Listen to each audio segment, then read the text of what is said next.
हाय, आज आपण मॅथ्स बघणार आहे 5th स्टँडर्डचा क्लॉक टॉपिक मधला practice set 43 question number 4. A play that was to start at 9:15 at night. रात्रीचा शो असतो, जसं की आपण पिक्चर बघतो, नाटक बघायला जातो, तसा एक प्ले शो आहे. त्याचं टायमिंग काय होतं 9:15 ॲट नाईट. पण तो डिले झालाय. डिले म्हणजे काय, तो सुरू होण्यासाठी उशीर झालाय. Half and hour because of the power outage, म्हणजे लाईट गेलेली आहे, त्यामुळे तो मूवी स्टार्ट होण्यासाठी लेट झालाय. तर तो कितीला सुरू होईल? ठीक आहे, मागच्या क्वेश्चन मध्ये जसं बघितलं होतं तसा क्वेश्चन नाही आहे, हा कम्प्लीट वेगळा आहे. म्हणून ह्यामध्ये त्या स्टेप फॉलो करायच्या नाही. 12 आवर 24 आवर. आता हा थोडा क्वेश्चन वेगळा आहे, तर बघूया कसा आहे. तर गिवन इन्फॉर्मेशन काय सांगितली आहे,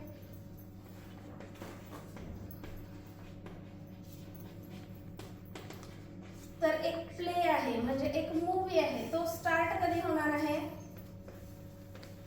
9:15 ॲट नाईट. नाईट म्हटलं तर काय येतं PM. 12 आवर क्लॉक आपण डिटेलमध्ये बघितलेला आहे, त्यावरून हे बघायचंय की कसं लिहायचं आहे. 9:15 PM ॲट नाईट म्हटलं की 9:15 PM.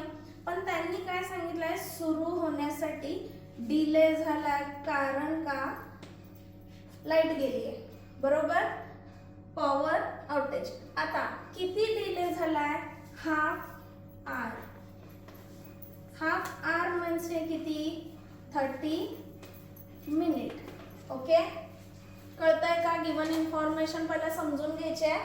प्ले आहे, स्टार्ट होणार होता 9:15 PM ला, पण तो डिले झालाय. तर तो आता कितीला सुरू होईल हे आपल्याला काढायचं आहे. तर आपण काय करणार आहे, इकडे आवर आणि मिनिटचा ब्लॉक करून घ्यायचा.